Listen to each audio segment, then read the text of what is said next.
If your reports still suck after go live, it's not the system. It's because you brought your old garbage data with you. A new CMMS implementation isn't a fresh start, it's a spotlight on everything you did not fix. I'm Matthew. I've spent over a decade implementing and managing CMMS systems, and I've seen this thing go awry more times than I can count. Because people think the new system, or even AI, is going to fix everything. And look, AI can help. It can clean up codes, standardize dropdowns, take some of the grunt work off your plate, but let's not get carried away. Because if you don't fix the process, you didn't fix anything. You just put a pretty bow on it. And I've seen how this plays out. Teams rush to go live. They run their first reports, and within days, why does this still look like a mess? Because you didn't fix it. So today, we're going to fix that. Before, during, and right before go live, so when you finally take that well-earned trip, you're not thinking about broken reports, you're actually enjoying it. Let's start with what most people skip, cleaning the data before you move it. Because here's the reality. If your data is messy in the old system, it's going to be messy in the new one. It's not just going to magically behave. It's going to be chaos, just with better lighting. And you've seen it. Work orders that say fixed, checked, nothing useful. And somehow we expect reporting to work in the new system? No. And this is where people mess up. They really hate their old system, and I get it. So they think, let's just get out of here and deal with it later. That's a bad call, because right now this is the system you actually understand. You know where the bad data lives. You know what people ignore. You know what doesn't make sense. That is your advantage. So use it. Clean up your naming, fix your dropdowns, kill junk codes. And yeah, AI can help. It can clean things, group things, take a lot of the heavy lifting off your plate, but it doesn't decide what right looks like. You do. Because if you skip this step, you're not migrating clean data. You're just sending your bad habits forward. If you've seen this happen, where you knew the data was bad but moved it anyways, I want to hear about it. Drop it in the comments. And trust me, all of this bad data, all of these bad habits, that's what's waiting for you in the new system when you're supposed to be off enjoying that well-earned trip. Now let's talk about what keeps that clean data from going right back to chaos. Your SOP, or more accurately, your lack of one.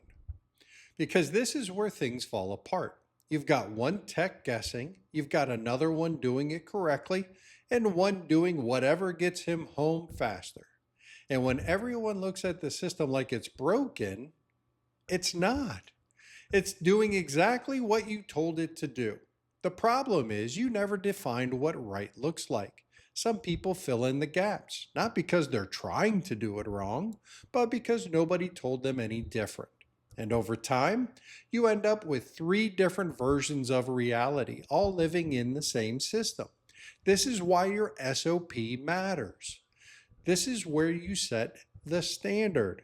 What does a complete work order actually look like? What's required? What actually matters? Because if you don't define it, your team will. And you probably won't like what they come up with. Now, yeah, AI can help here too. It can help get you started. And your vendor, they got an army of consultants that will happily take your money to define what you could have defined yourself. But wouldn't you rather have spent that on that weekend trip? And if you've ever tried to build an SOP from scratch and you ended up just staring at a blank page, that's where this gets real. That's something I help teams work through. So if you need a starting point, my email's in the description. Because this is how you stop repeating the same problem. So when you step away, whether for that weekend trip or permanently, you're leaving behind a system that actually works, not just for today.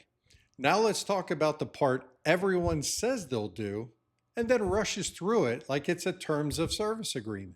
Your data review. This is where implementations either get confirmed or quietly set up to fail. Your vendor shows you your data in the new system. This is your moment. And what do most people do? They just click right through it. It's, I agree, it looks fine, let's go live. No, absolutely not. This is where people screw up.